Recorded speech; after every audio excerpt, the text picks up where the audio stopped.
Hello, Assalamu alaikum wa rahmatullahi wa barakatuh, and welcome to the RTD. It's 9 p.m. in Djibouti, and you're watching the English Union Edition. Let's have a look at the top headlines.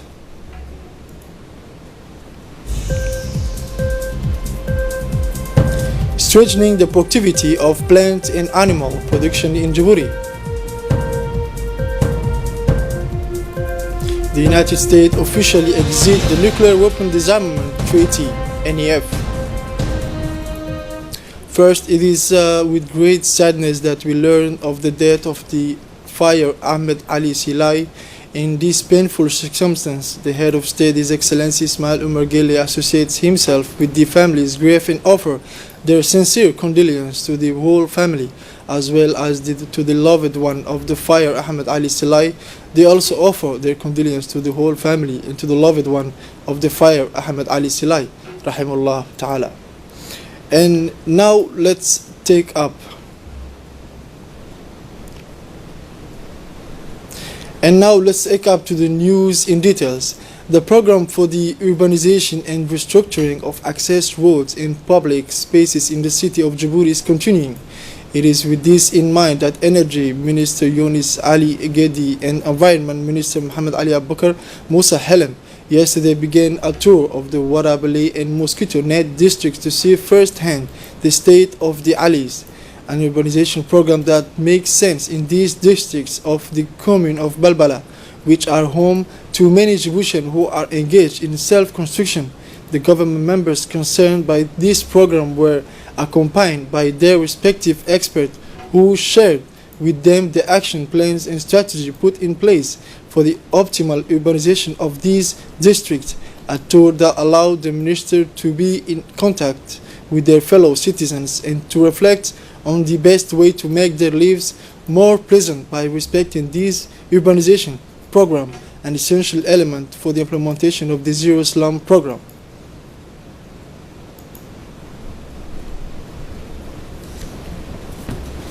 Within the framework of the project strengthening the productivity of the plant and animal production in Djibouti, and in particular outputs 1 to 7 monitoring and supervising activities are planned.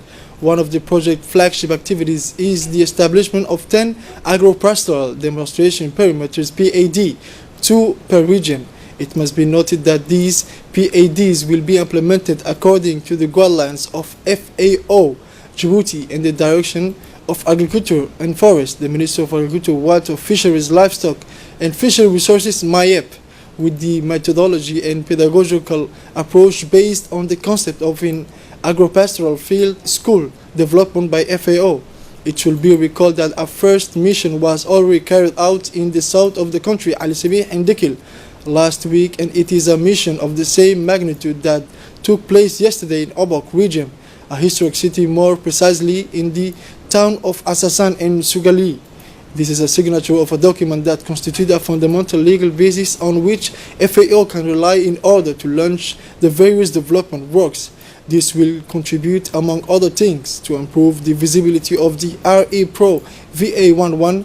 The objective of this mission is to explain to agro-pastoralists who own agro-pastoral demonstration areas to content of the tripartite Memorandum of Understanding between the APRM, HR, FAO and the ADP, with the participation of local authorities to sign the tripartite Memorandum of Understanding between APRM authorities 1-2, the second deputy of the prefect of Obok, Mr. Amin Shamsan Salah, and the representative of the Obok, Abdul Qadir Muhammad Sheikh. Regional Council participated in this event from the Ministry of Agriculture and FAO, Dr. Falou Gay, Head of State Mission, Mr. Mukhtar Mahmoud Webri, DAF of the MAEP, Mr. Abu Bakr Buri Abubakar, HR of the MAEP. Here we are at the University of Djibouti, at a time when technology is attracting the world's population. It is young people who use it the most. In Djibouti, 1 in 3 children has a smartphone, a true phenomenon of generation. The mobile phone or smartphone has become everyone's best friend. The I generation, as they are called, is the one that has been immersed in the internet bubble since their earliest childhood. This E generation can no longer do without the net. Living without it is impossible. as if the web were no part of the genes of these young people between 16 and 34 years old, just as addicted to mobile phones. For them, everything revolves around the internet and new technologies, both at work and in private life, thus profoundly changing their behavior and habits. The web has given them tremendous freedom of expression while allowing them to create that reflect their image. Couriers offer them the opportunity to play with their identity. For example, by changing their name or their accounts according to their moods, they create their own virtual universe. These young people today master the change in attitude and behavior to perfect, adapting brilliantly to each situation. If society imposes speed, reactivity, efficiency, and productivity on them, they manage to escape this stress and conquer their own moment via their smartphones. Day for day, 2 years ago, that the President of the Republic, His Excellency Mr. Ismail Omar Guelleh, was inaugurated and granted the key to this city named Nasib City for the 200 families victims of the disastrous fire of the summer of 2017, which burned some neighborhood of the municipality of Balbala. On this occasion, the inhabitants of this city, which have multiplied since the inauguration of this district and now count more than 500 families as a result, the resident of the city, Nasib, organized a ceremony to commemorate their second anniversary of Nasib.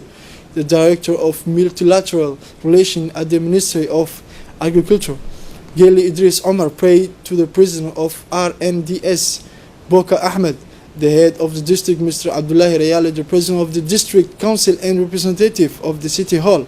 On this occasion, RNDS inaugurated a solidarity fund on behalf of this neighborhood to help. This city is part of the real estate project initiated by the President of the Republic, His Excellency Ismail Omar Guelleh, October 25, 2015, nicknamed DOJ Housing Rights Foundation. The chief of the city district, Mr. Abdullahi Rayale, addressed the crowd and thanked the President of the Republic for His Excellency Ismail Omar Guelleh. We are taken care of by the President since our arrival at Nasib. All the necessary service has been provided to us. God protect the President, said before finishing his speech.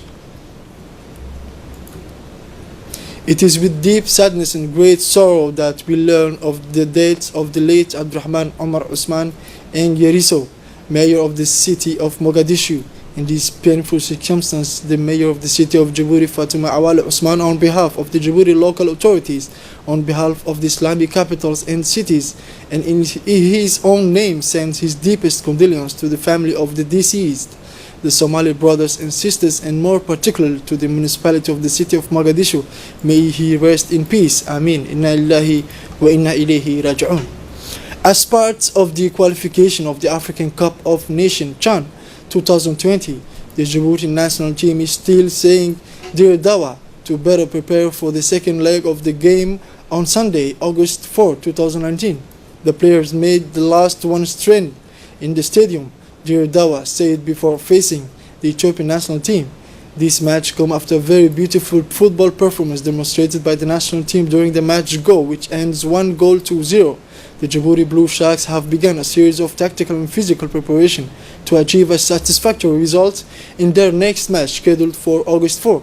During an intervention, the national team footballer confirmed their willingness to beat the Ethiopians to bring their heads for the qualification of the 2020 CHAN Cup. The prefect of Dikil informed that as of August 5, 2019, the KP 205 Dagiru Galafi section of the RN1 will be closed due to the work. Users must follow the instruction of the gendarmes and use the diversion tracks. Moving now on the international news. Washington officially withdraws Friday from the INF nuclear disarmament treaty between Russia and the United States. The end of this agreement, concluded during the Cold War, should lead to a new arms race. This is the end of the traditional control of nuclear weapons inherited from the Cold War. On Friday, August 2, the United States officially withdrew from the INF disarmament treaty, accusing Moscow of having violated it for years, paving the way for a new arms race against Russia, but especially against China. The INF treaty has been useful to us, but it only works if both sides respect it, recently said the new Pentagon leader, Mark Esper. The United States will comply with the treaty and all its obligations until August 2, after which we will do what is in our best interests, he told elected officials in the Senate. On February 1, the United States launched a 6-month withdrawal procedure for this bilateral agreement signed during the Cold War. Russian President Vladimir Putin ratified Russia's suspension of participation on 3 July due to the lack of progress. The withdrawal of the two countries led to the end of the INF Treaty, which, by abolishing the use of a whole series of missiles which a range of 500 to 5,500 kilometers, had made it possible to eliminate the Russian SS-20 ballistic missiles and American Pershing missiles deployed in Europe. The Russian foreign minister took note on Friday of the end of the key agreement on Washington initiative, again proposing in parallel a moratorium on the deployment of intermediate range weapons. And that's all for this news. Thank you for watching us and have a wonderful night.